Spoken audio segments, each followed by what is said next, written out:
Assalamualaikum warahmatullahi wabarakatuh. Selamat pagi anak-anak. Hari ini waktunya pendidikan agama Islam kelas 6. Sebelum kita mulai pelajaran hari ini, marilah kita membaca doa terlebih dahulu. Bismillahirrahmanirrahim. Rabbi zidni ilma warzuqni fahma. Amin ya rabbal alamin. Oke, hari ini kita masuk pada bab iman kepada hari akhir. Masih ingat rukun iman itu ada berapa? Ya, rukun iman itu ada 6. Nah, coba kita sebutkan apa saja rukun iman itu. Yang pertama yakni iman kepada Allah. Yang kedua iman kepada malaikat Allah. Yang ketiga iman kepada kitab Al-Quran. Yang keempat iman kepada Rasul Allah. Yang kelima iman kepada hari kiamat. Yang keenam iman kepada qadha dan qadar. Nah, masih ingat lagu rukun iman? Coba sekarang kita bernyanyi bersama. Rukun iman ada 6. Orang Islam wajib percaya. Rukun iman ada 6. Orang Islam wajib percaya.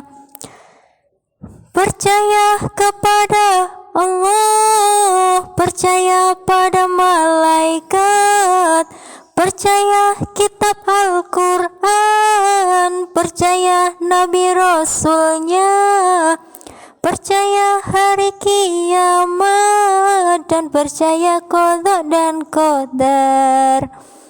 Jadi iman pada hari kiamat itu adalah rukun iman yang ke-5.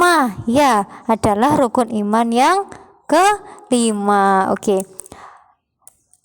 Hari akhir atau hari kiamat adalah hari ketika semua makhluk ciptaan Allah Subhanahu wa ta'ala akan mati. Hari kiamat menandakan berakhirnya semua kehidupan dunia dan segala isinya akan hancur kecuali Allah Subhanahu wa ta'ala yang maha kuasa. Percaya pada hari kiamat termasuk rukun iman yang ke-5. Beriman kepada hari kiamat berarti meyakini dengan sepenuh hati bahwa suatu saat akan datang satu hari di mana seluruh kehidupan akan hancur.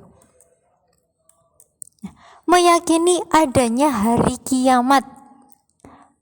Pernahkah kalian melihat musibah yang menimpa seseorang? Misalnya kematian, banjir, gempa bumi, gunung meletus, atau musibah lainnya. Pernah? Nah, kejadian-kejadian tersebut termasuk kiamat kecil atau kiamat sughra. Nah, kalau ada kiamat kecil atau kiamat sughra, apakah ada kiamat besar atau kiamat kubra? Ada.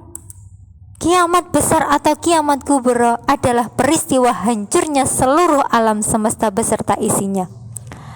Al-Quran memberi gambaran terjadinya kiamat kubra.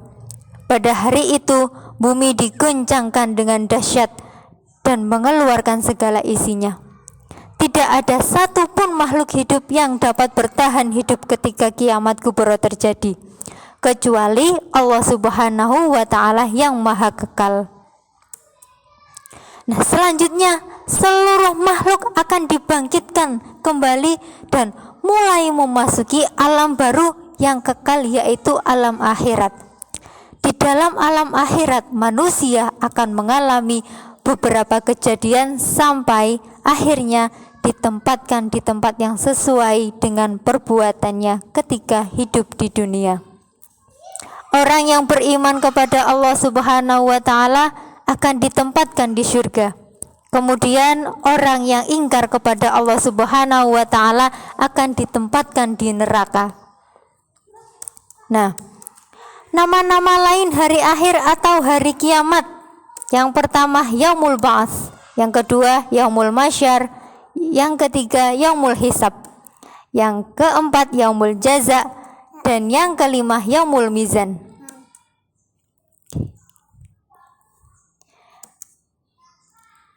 Nah, sebelum kita membahas ke nama-nama hari kiamat, atas perintah Allah Subhanahu wa ta'ala, malaikat Israfil meniup sangkakala yang pertama, maka seluruh alam semesta beserta isinya akan hancur dan seluruh manusia akan mati. Allah Subhanahu wa ta'ala memerintahkan lagi malaikat Israfil untuk meniup sangkakala kedua. Nah, di saat itulah terjadi yaumul ba'ats, yakni hari kebangkitan.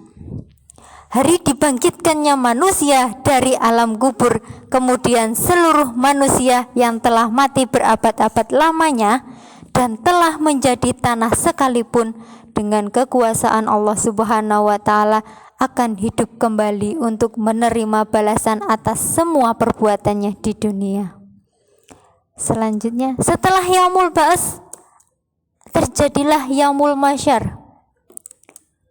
Nah, yaitu hari berkumpulnya manusia setelah dibangkitkan dari kubur di lapangan yang sangat luas yang disebut padang masyar.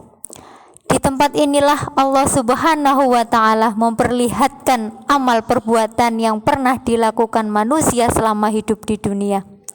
Pada hari itu manusia memiliki bentuk yang berbeda-beda sesuai dengan amal yang dimilikinya. Orang yang amalnya buruk, bentuknya juga akan buruk. Matahari akan terasa dekat dan waktu akan terasa lama. Nah, sementara orang yang amalnya baik dan beriman kepada Allah Subhanahu wa ta'ala, bentuknya akan baik, tidak merasakan panas matahari, dan waktu menunggunya pun terasa singkat. Nah, setelah yaumul ba'ats tadi terjadi yaumul masyar. Nah, selanjutnya yakni yaumul hisab. Yaumul hisab yaitu hari perhitungan seluruh amal manusia sekecil apapun perbuatan manusia. Mulut akan dikunci dan seluruh anggota badan lain akan menjadi saksi atas segala pertanyaannya. Manusia tidak akan luput dari perhitungan. Pada saat itu manusia tidak dapat berdusta. Manusia tidak bisa berbohong karena mulutnya dikunci, ditutup rapat-rapat. Ketika dikasih pertanyaan, siapa yang menjawab?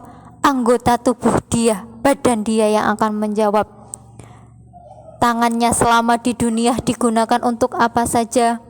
Mulutnya di dunia selama hidup di dunia dipergunakan untuk apa saja? Disitulah nanti seluruh anggota badan akan menjadi saksi atas segala perbuatan yang telah dia lakukan di dunia. Oke, selanjutnya setelah yaumul hisab ada yang namanya yaumul jaza. Nah, di sini yaumul jaza yaitu hari pembalasan atas semua amal perbuatan yang pernah dilakukan di dunia. Bagi orang yang amalnya baik ketika di dunia, balasannya adalah surga dengan segala kenikmatan yang ada di dalamnya. Sementara bagi orang kafir yang amalnya buruk, balasannya adalah neraka yang apinya menyala-nyala. Anak-anak mau masuk surga atau masuk neraka? Kalau mau masuk surga, harus memperbanyak kebaikan, harus bertakwa kepada Allah, menjalankan segala perintah-perintah Allah dan menjauhi larangan Allah. Setelah yaumul jaza ada yang namanya yaumul mizan. Yaumul mizan yaitu hari ditimbangnya seluruh amal perbuatan manusia selama di dunia. Barang siapa yang timbangan kebaikannya lebih berat dari timbangan amal keburukannya, maka balasan yang ia dapat adalah surga. Tapi sebaliknya, jika timbangan amal keburukannya itu lebih berat daripada kebaikannya, maka balasan baginya adalah neraka. Nah, itulah tadi adalah macam-macam nama-nama hari akhir atau hari kiamat beserta penjelasannya. Nah, tugasnya anak-anak hari ini adalah mengerjakan halaman 39 dan 40 bagian 1 dan 2. Oke, untuk hari ini cukup sekian dulu. Kurang lebihnya mohon maaf. Wassalamualaikum warahmatullahi wabarakatuh.